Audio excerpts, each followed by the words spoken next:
तर पालकमंत्री पदावरून शिंदेंनी शहांची चर्चा केलेली होती असं संजय राऊतांनी म्हटलंय। पालकमंत्री पदाचा विषय हा मुख्यमंत्र्यांचा असतो असं शहांनी शिंदेंना सांगितल्याचं वक्तव्य सुद्धा राऊतांनी केलंय। पालकमंत्री पदाचा विषय मुख्यमंत्र्यांचा असतो असं शहांनी शिंदेंना सांगितल्याचं वक्तव्य संजय राऊतांनी केलंय।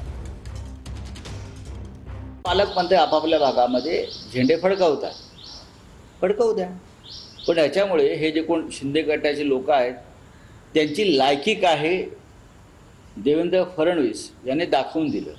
दिल्लीमध्ये आणि महाराष्ट्रामध्ये मधल्या काळात एकनाथ शिंदे जे डेप्युटी सीएम आहेत बरं का, जे दिल्लीत आले होते आणि त्यांनी अमित शहांशी चर्चा केली, त्यात पालकमंत्री पदाचा विषयसुद्धा त्यांनी काढला की देवेंद्र फडणवीस हे आमच्या दोन्ही लोकांना पालकमंत्रीपदी नेमू देत नाहीत, नेमत नाहीत, कुठे नाशिक आणि तेव्हा अमित शहानी त्यांना सांगितलं की पालकमंत्री पदाचा विषय देशाचे गृहमंत्री पाहत नाही।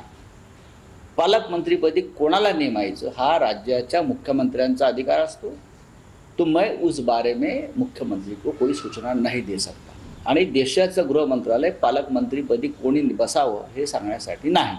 हे अमित शहानी डेप्युटी सीएम मिंदेच्या तोंडावर सांगितलं। हे खरं आहे की नाही